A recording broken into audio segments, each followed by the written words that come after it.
Shall we play a game? We got one person online. The workload is enough for like 10 users. I think we got a hacker. Shall we play a game? What are they doing to him? Breaking into his mind. It's like hacking a computer. All it takes is time. Red alert! All hands to battle stations. Hello, friend. Welcome to Red Spy 365. Shall we play a game? Hello and welcome to another podcast. So, I've realised that my puppy dog is a pen tester. Now, I have a Bichon Frise. She is named Lucy, or Lucy Lulu. And the reason why I think she's a pen tester is that if I ever have a weakness, she finds it. Like, example, for 1 second, okay, I left the toilet roll down on the floor. I come back, the whole place is like Christmas. There's like confetti everywhere. And there's just 1 second, literally, I just turn around, put it down, bam, she's there. So she's like a pen tester. Well, she's actually more like Red Spy, because she's continuously testing me. But she just literally looks for the weakness. And she finds the weakness and exploits the weakness. And then she will actually do post-exploitation. Because not only will she chew up the toilet roll, but then as I'm picking it up, she'll try and bite me as I'm picking the bits and pieces up as well. So she is definitely in the pen testing realm. I have a black Schnauzer called Liberty Bell, and she is also a pen tester, but she's more SQL injection than she is pen testing. In fact, the two of them, between the two of them, they will slowly drive you insane. But love them to death. So this week, what we're talking about today, I mentioned about obviously 14-15. I've talked at length about what we like to do, and obviously that relies upon feedback. So I like to listen to you guys. I like to talk to it, and I don't know whether I need to do like a YouTube video and actually just maybe sit with a whiteboard and go over it with a whiteboard at one point and talk about how where this is going. Where's the future of this? What are we talking about? Because it has to get. I think the complexity has to increase. Underneath, the complexity has to increase. But on top, I've got to make it smooth as possible. So it's got to be like a duck, paddling like crazy and sorting things underneath, but we're just completely smooth on top. And that's where I think that there's two parts that are coming together. One is the user interface, and the other part is, which when I talk about the user interface, I'm not just talking about making it look pretty, but actually making it so we've got more wizards and video driven, those kind of things. Not necessarily trying to make you guys do things, because if you don't want to do anything, hey, don't do nothing. But we are looking, I think, for engagement, and that's key to us, engaging you guys, understanding, getting you guys to understand what we see or what we do.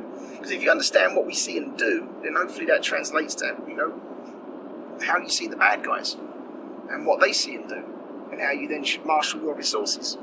Because sometimes you don't have a lot of resource to marshal, and so you need to make sure that that's being marshaled in the best light possible.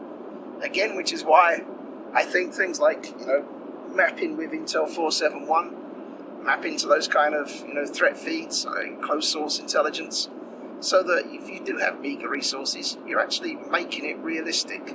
You're mapping it to what the bad guys actually do, and not just trying to create a Maginot line where, hey, we just protect everything. I remember actually doing a test one time, and we done some findings. And the lady that was testing, she said, well, can't we just imagine everything? Can't we just say everything is sensitive? And it's like, well, you can. And that's, that's called a skiff in sort of the Intel world. And the idea being is that everything that comes into it is now, top secret, and you have to treat everything as top secret. But it becomes hugely expensive, and it becomes not reality. You can't protect everything at that level without the resource of being able to protect everything at that level. And so, we try and marginalize off, sectionalize off things, segment networks so that we're only protect, like the super sensitive stuff is It's hopefully in the vault, well protected, and not sort of amongst the corporate desktops that no one really worries about. So yes, we can. When you look at being able to protect things, you definitely need to be able to put some kind of metrics on there, and that leads to the point of why do we want that engagement? So in 13.3.1 we added metrics. So if you tell me a system is sensitive, now you can tell me how many records it holds, and I'll tell you the single loss expectancy and the annual loss expectancy automatically. Or you can tell me the CIA, the confidentiality, integrity, and availability score. And, we can put some intelligence to the reporting. And that helps with metrics. Because, obviously, if you find a medium vulnerability on a system that you don't care about, then you're probably not going to be overly concerned. Probably even if you found a high vulnerability on a system that you don't care about, again, you're probably not going to be overly concerned. However, if you found a medium vulnerability, or that same medium vulnerability on something that is like a super sensitive system, then maybe, you're going to be marshalling your resource. So, the adage is, oh yeah, we patch everything. Okay, that's fine. You're patching what you know. But something new comes along today, how do you prioritize? Maybe a new patch comes along and it says, well, look, we have to fix this. However, in fixing it, we might break certain things. So now you've got to prioritize where do you want to marshal your resources while you patch. So it's not as simple as, every time we find something, we patch it. That's great. Because sometimes you have to prioritize that. Or maybe when something new comes up, is it going to be a super alert? In other words, if this is a medium vulnerability, are we going to get waken at the weekend because it's on a system that I don't care about, so I definitely don't want to be woken up about. However, if it's on a system that I do care about, then maybe I need to sort of address it immediately. And so, for people that turn around to me and say, look, as soon as we see a vulnerability, we patch it. Okay, I get it. That's how it should work. But in reality, it's really not happening. And again, that's for stuff that you know about. What about the stuff that you don't know about? What about the stuff that just turns up tomorrow, or maybe on the patch Tuesday? Or maybe someone just releases a vulnerability. What's interesting? I find a lot of companies nowadays don't even know where their sensitive stuff is. So as much as some companies would love to tell me, hey, guess what? This is the super sensitive system. They don't even know. And I think to myself, how can you protect something that you don't know? Isn't that part and parcel of, what we need to do? So, in asking certain questions when it comes to metrics and, what's the sensitive systems, sometimes we're asking, do you know where your stuff is? Do you know where the really super sensitive systems are? Because, we are seeing now, when we ask that question, we see companies going, I have no clue, don't know, it's in the cloud somewhere, which doesn't help me. In fact, the problem there is you don't know if something, someone gets breached or a system gets breached. What happens? Are they a super sensitive, did it have all that data on their desktop, or did they have access to a server, or, you don't want to be fighting those battles while the shells are falling down around you. You kind of got to get ahead of the game. Prepare. Preparation. And that's really, preparing for the battlefield. Actually, one of the things we was talking about was tabletops. Tabletops to me are always fascinating, because, and I'll give you an analogy here. So when I was in the Navy, we done a fire exercise, and it's one of those things that we do all the time. I mean, obviously, we do damage control, firefighting, exercising all the time. Now, one time, I've gone through this scenario lots of times. I would turn around to the quartermaster and say, okay, we're alongside, there's been a fire, what would you do? And he's like, I'd call the adjacent ships and I'd call the harbour authority. And this one time I just said, okay, call them up, tell them this is an exercise. Make the phone call. And they picked the phone up and they dialed the number that was, they would call. And we found out that number had been disconnected about 1.5 years ago. So then there was a scramble of trying to find out what number it would be. Now trying to call other adjacent ships, trying to have the number. So, sometimes when we do these tabletops, we really do have to get down into the weeds and do the what if. Okay, exercise it. We would call all the top people. Okay, how would we do that? We would use, sort of, cherry tree, or we use phone chains, or, okay, let's do a couple of examples. And you find out that, they don't work, or no one's answering. What then? What's your backup plan? So, the funny thing with security is that, and I always tell, security is its own worst enemy at times. There's so many people that point at a company and say, you should be secure, or you have to be secure. And it's very, very agnostic. What you need to do agnostically is be secure. And that's not really very helpful. And there's very few people that are willing to get in the weeds and get dirty and work out what you got to do to be secure. And it doesn't always translate to the people at the top. That's the problem. When you get down in those weeds, it's almost like, the terminology changes. It becomes a lot more complex. It's very hard to translate what you do in the weeds to what you do at top.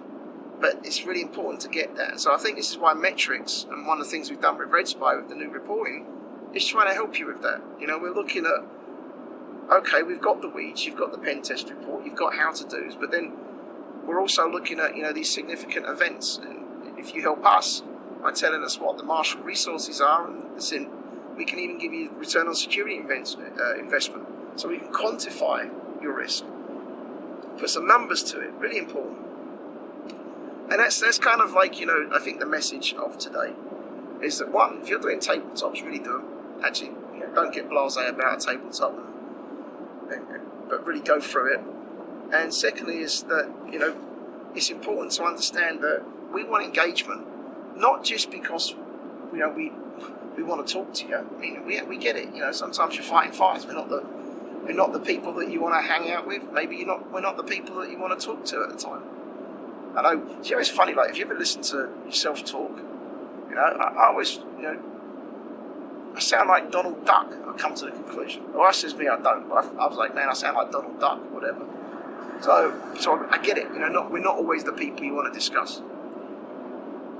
But if you have that engagement with us, if you have that chat with us, talk with us, if we're able to get that free flow of information back and forth with you, and I do with like 99% of you, I think, I always consider most people on RedSpy friends, and it's, and I value that friendship as well. And, I love to be able to talk about things. If anyone knows me, one, you can't shut me up, and secondly, I like to talk about what we do. It's, to me, engaging in what we do is really, really important, because yes, there's a process to us to being able to engage with you, follow your procedures. However, you've got to have that daily engagement to have that relationship. For us to be able to understand you, we have to be part of you, and that means building a relationship with you. And if it means me taking you out to dinner, not a problem, we'll do that. We'll go lunch, we'll do whatever it takes. We want to engage with you and understand that, we're a community, and communities work only if we engage with each other. And that's the same way with metrics. Metrics only work if you engage with us. So bear that in mind when we ask, for feedback. It really is important. I'm not just sending it out for a survey.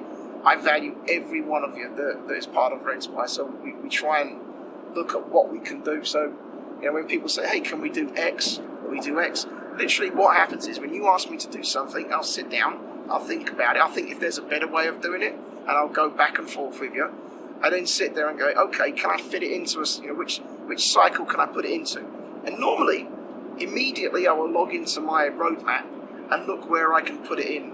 If it's something that's super complex, then it may be we put it into a new version or a later distribution.